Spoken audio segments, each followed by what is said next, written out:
বালকসকলৰ সৈতে শ্ৰীকৃষ্ণৰ বনভোজন।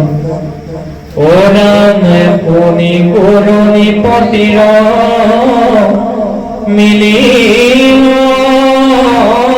সংশয়, কুশিলন্ত কথা দুনাই কুপত বিনয়। কি কাৰণে কুপ শিশু গণনীৰন্তৰে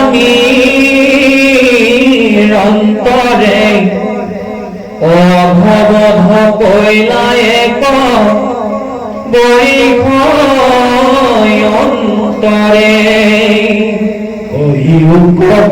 গুৰু ধন্য ধন্য জীৱ ও কৃষ্ণ হয় মিল কথা মুখে নিপতি কচিলা সুখে কৃষ্ণ কসমৰিল লাগিল সমাধি মন আনন্দে।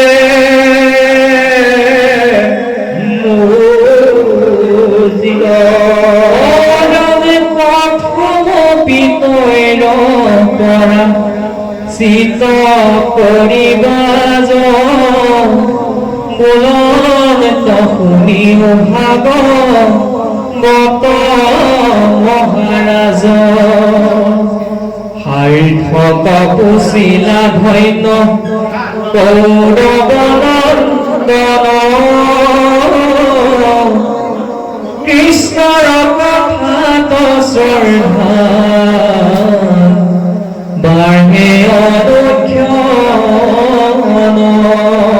বিষ্ণু ভকতৰ দিশিলো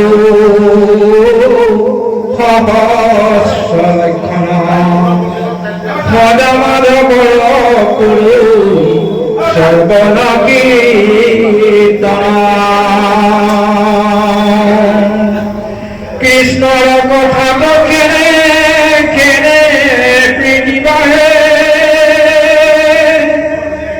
যেন কামাতুৰে স্থিৰ আলাপন চাৰে। মহাকৈক্য কথাইটো যদ্যপি নিপনি তথাপিতো মাত কমো শুনাই কমতি। মৃত্যু গৰাকীয়া কৃষ্ণে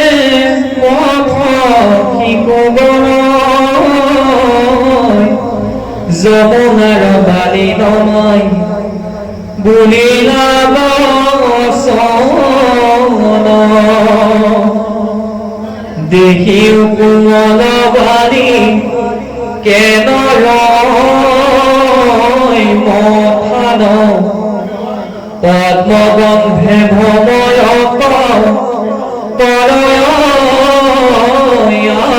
বন। বেহি বেহি পদ্ম কুঞ্জৰে মত্ৰ দেখো বৃক্ষ মাত যেন ইহাৰ গত। বেলা গল্য আশাতে কৰি উপাৰ্জন,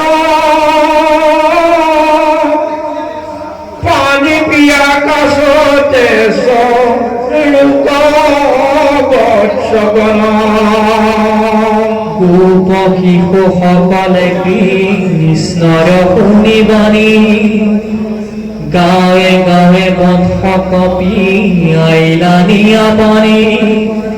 থৈলা দধি ভাত শিকিয়াৰ পৰা মেলি, কৃষ্ণে হলে ভঞ্জিবে লাগিলা